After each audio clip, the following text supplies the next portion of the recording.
You wake inside a shell that's already starting to cook. Beside you, another egg twitches, and then another. Soon, cracks spread like lightning. You feel your siblings pressing, kicking, thrashing, all of you struggling upward toward light you've never seen. Then suddenly, snap, your shell gives way. Scalding sand pours in, and you crawl upward into the opening. Immediately, pain hits you. The ground burns like iron beneath your belly. Then comes hunger, raw and gnawing. Yet before you can even think of feeding, something else interrupts. The faint vibration of something big moving nearby. You instinctively freeze. A monitor lizard's shadow glides over the sand. It stops, sniffs. You hold your breath, body half buried. One twitch and you're done for. But then, a sibling shifts behind you. That single movement seals its fate. The lizard lunges. Sand explodes. You hear the crunch before you see it. Moments later, the predator drags the limp hatchling away. You don't mourn. Instead, you move. Meanwhile, above you, a raptor circles. Just as you near safety, a sudden shadow slices across your body. Instantly, instinct takes over.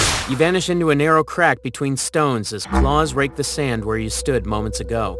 You stay still. Dust trickles down your snout. The bird screeches, frustrated, before taking off again. Only then do you move once more, cautiously this time, drawn by the faint scent of life. Beneath the surface, something stirs. A baby gecko, freshly hatched, wriggling through the sand. Without hesitation, you strike. Your fangs hit their mark. It spasms once, twice, then goes still. Your first kill. For a brief second, you lift your head, tongue flicking the air. That's when you catch another scent. Faint, familiar, her scent. Your mother's trail, days old, fading fast. She buried the eggs and left long before you ever breathed. No goodbye, no guidance, just sand, heat, and a fight waiting to happen. You follow it for a few feet, but soon it disappears completely. She's gone.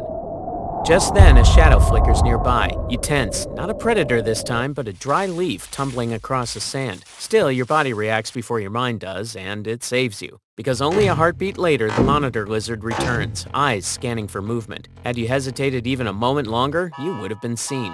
The lessons she left behind, the ones written into your blood, are deadly accurate. Still, you keep crawling, leaving behind your dead siblings, the lizard's track, and the half-buried eggs that may never hatch. Some of them will make it. Most won't. And finally, it hits you. You weren't born into this desert. You were forged in it.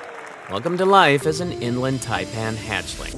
You've grown a few inches since hatching, though you're still tiny, barely the length of a human hand, thin as a pencil. Now, as you glide through the red-hot dust of the outback, your scales blend almost perfectly with the earth. The desert hums with life, yet none of it feels safe. Here, everything either wants to eat you or bolts the moment you come near. Your venom is already strong enough to drop a grown man. However, that power means little when your fangs can barely land a bite. The first skink you stalk vanishes before you even strike. The second one you actually hit. Your fangs sink in, but the strike is shallow, and the lizard wriggles free, disappearing beneath a rock. You wait, tongue flicking, heart pounding, but the silence that follows is heavy. Just heat and hunger. You haven't eaten in 3 days. Then, finally, movement. A mouse scurries across the sand. You coil tighter, patient now, every muscle waiting for the perfect instant. The ground vibrates under its feet. You strike. This time, you connect. The mouse squeals once, then stiffens, your venom working fast. You swallow it whole, awkwardly, slowly. But it's the first time your instincts and your body have moved in perfect rhythm. Afterward, you rest under a slab of rock, warmth radiating through your scales. For a brief moment, you're full, content. Yet peace never lingers here. Hours later, the shadow of a hawk glides silently across the sand. You freeze. The shadow circles back, and before you can move, the air explodes in wind and feathers. You dart for cover, vanishing into a narrow crack too small for talons to reach. Trembling, you stay there until night swallows the desert and the air cools. But night isn't safer. Only different. Goannas prowl. Dingoes bark in the distance. Even the centipedes are large enough to worry about. So you move quietly, tasting the air for prey. One afternoon, as you bask too deeply, a monitor lizard lunges from behind a rock. Its jaws snap inches from your tail. You twist away just in time, scales scraping stone, heart hammering. Its teeth catch your tail, leaving a shallow cut as you dive into a patch of spinifex. Pain burns, but you're alive. That becomes lesson number 27. Never daydream in the desert. As the dry season deepens, the land begins to change. Waterholes shrink to dust. The clay pans crack open like old skin. The air itself feels like fire. Prey becomes scarce, forcing you to hunt at dawn and dusk when the light is softest. One morning, following a faint mammalian scent, you slip into a hollow log. Inside, 2 baby rodents squirm, unaware. A quick strike, 2 kills. It's cruel, but cruelty is survival. With each hunt, you grow stronger, faster, smarter. Yet you're still small enough that every rustle makes you coil in fear. A wedge-tailed eagle can spot you from hundreds of meters above. A dingo's nose can find your trail hours after you've slithered past. Even humans, rare but present, cross your world on noisy machines that shatter the silence. Once, you hide beneath a corrugated sheet as one passes. His shadow lingers. You don't breathe, because if he saw you, it would be over in a heartbeat. So you wait. Always waiting, always silent. Still, amid the terror and hunger, something new begins to form. Confidence. You are no longer the fragile hatchling that flinched at every gust of wind. You move with purpose now. You know which burrows promise food and which conceal death. You've mastered the art of disappearing before your predators even notice you. Then, one evening after a rare storm, you find something unexpected. A puddle. You drink slowly, watching your reflection ripple across the surface. You hardly recognize yourself. Longer, thicker, your scales gleaming bronze beneath the fading sun. For the first time, the world feels just a little less impossible. You're still small, still prey, but no longer helpless.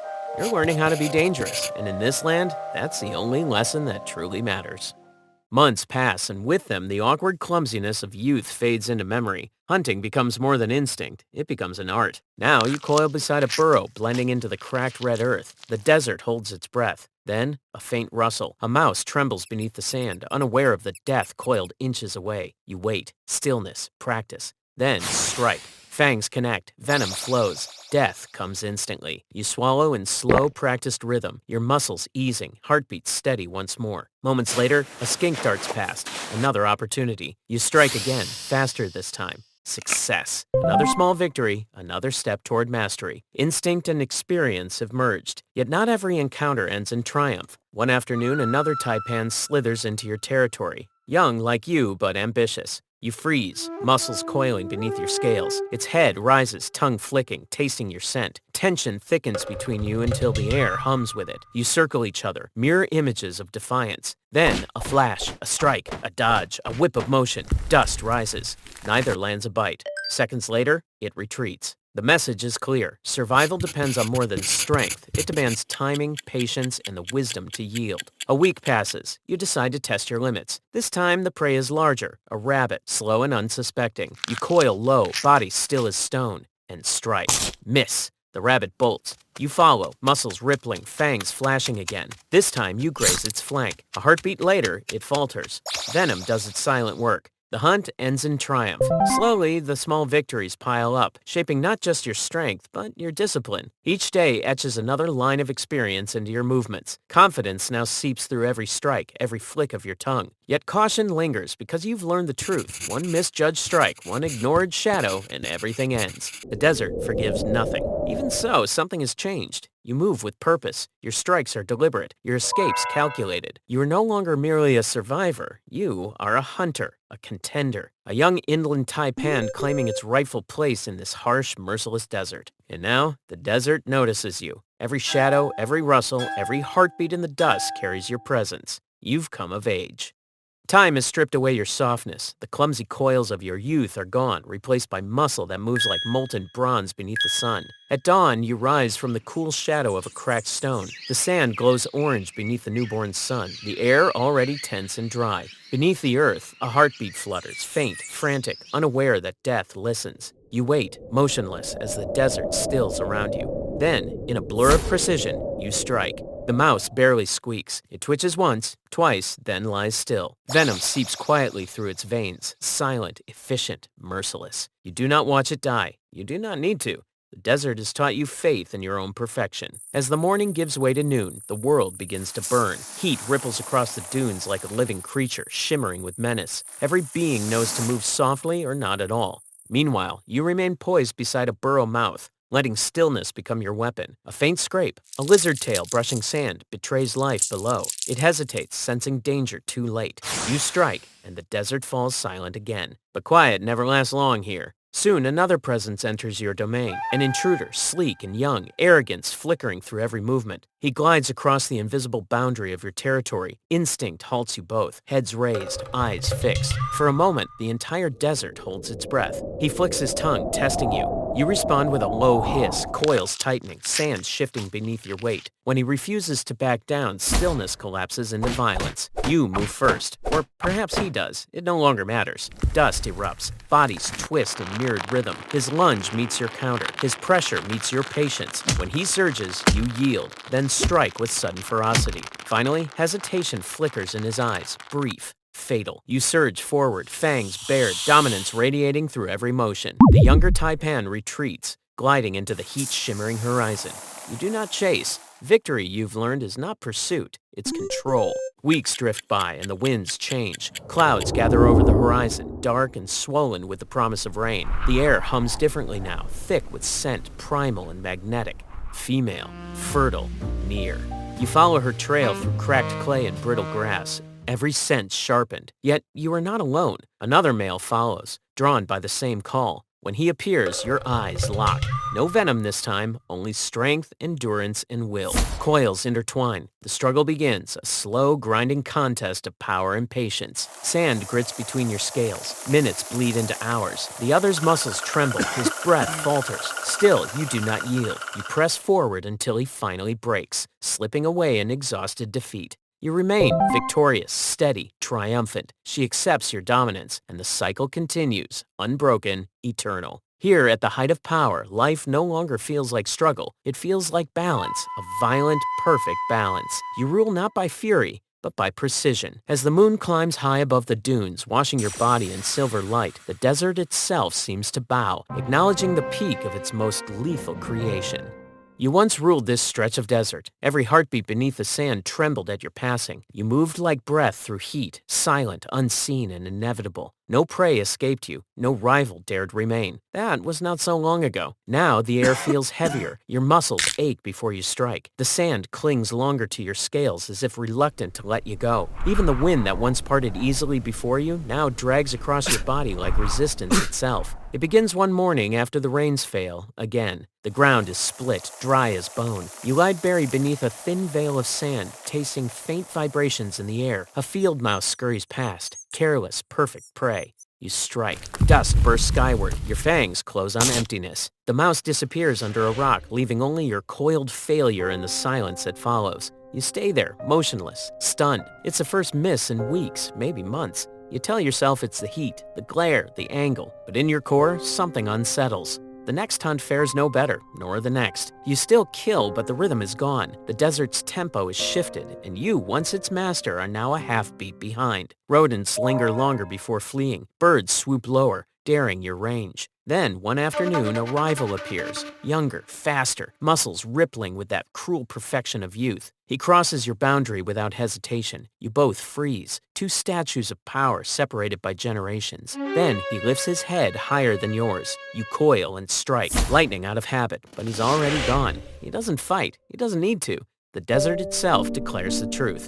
The old king has fallen behind time. You move less after that. The desert doesn't forgive weakness, but neither does it pity it. When you hunt again, your strike lands cleanly. Venom surges, the prey stiffens. For one sharp instant, glory returns. The old certainty, the perfect control. But it fades just as quickly. The effort leaves you trembling. You retreat beneath a bush, breathing slow, tongue flicking weakly at the fading scent of victory. You sleep. When you wake, the world has changed again. The air is cooler now, nights stretch longer, shadows deeper, prey has grown scarce. You hunt not for dominance, but for endurance. The predator has become a survivor. Few have endured as you have. You have lived through seasons that erased entire generations. Now the storms outlast you. Still, you remain. Not feared as you once were, but not forgotten. Not yet. Every story bends towards its last page. Even the deadliest creature alive can't outslither its ending. You felt it coming long before the desert admits it. Your body has changed. Once your strikes cracked like lightning, but now they tremble midway. Hunger no longer roars. Instead, it gnaws softly beneath your ribs. And so you move only when the air cools, only when the wind shows mercy. Clearly, you are running out of time. Then, one morning, something stirs beneath the sand. A vibration, faint but alive. A rabbit, careless. Immediately, your heart steadies. For a fleeting moment, the old rhythm returns. The hunter awakens. Once again, you coil, silent, focused, as your body remembers what glory feels like. The timing, the stillness, the pulse beneath the earth. Everything aligns as it used to. You strike. But this time, you miss. The rabbit vanishes into its burrow, leaving only a swirl of dust and disbelief. For a while, you remain still, frozen in the echo of failure. Eventually, you move again, slower now. The heat grows unbearable. Then suddenly, you hear it. A cry slicing through the air. A shadow sweeps across the sand. You know that sound. The hawk. It circles once, twice, measuring you. Cautiously, you sink lower into the sand, but exhaustion betrays you. Your camouflage is no longer enough. The hawk has seen. In the next instant, it dives. The air splits with violence. Wind lashes your body as talons descend. Instinct roars awake. You twist, coil, strike, sand exploding around you. Your fangs find flesh, yet too late. The bird's claws dig deep, rippling through scale and sinew. Pain floods your body like fire. Still, you wrap yourself around its leg, your final defiance. Venom surges, bold and potent. The hawk shrieks, but even so, it doesn't let go. Wings beat wild and furious, lifting you from the earth. The desert falls away beneath you, shrinking into a blur of gold and heat. You thrash once more, but gradually your strength unravels midair. And then comes the fall. You hit the ground hard, a soundless impact that shatters something deep inside. The world flickers between brightness and blur. The hawk circles overhead, wary, wounded, waiting. You try to move, but by now your body won't obey. The hawk lands and starts pecking away at your gut. Once it's done, ants start tracing the edges of your shadow. Slowly, the wind erases the shape of your body as if you never existed. The desert does not mourn, it simply continues. Life as an inland taipan might be rough, but there's another animal out there that has it way worse. Trust me, it's wild. Check out the video and see for yourself.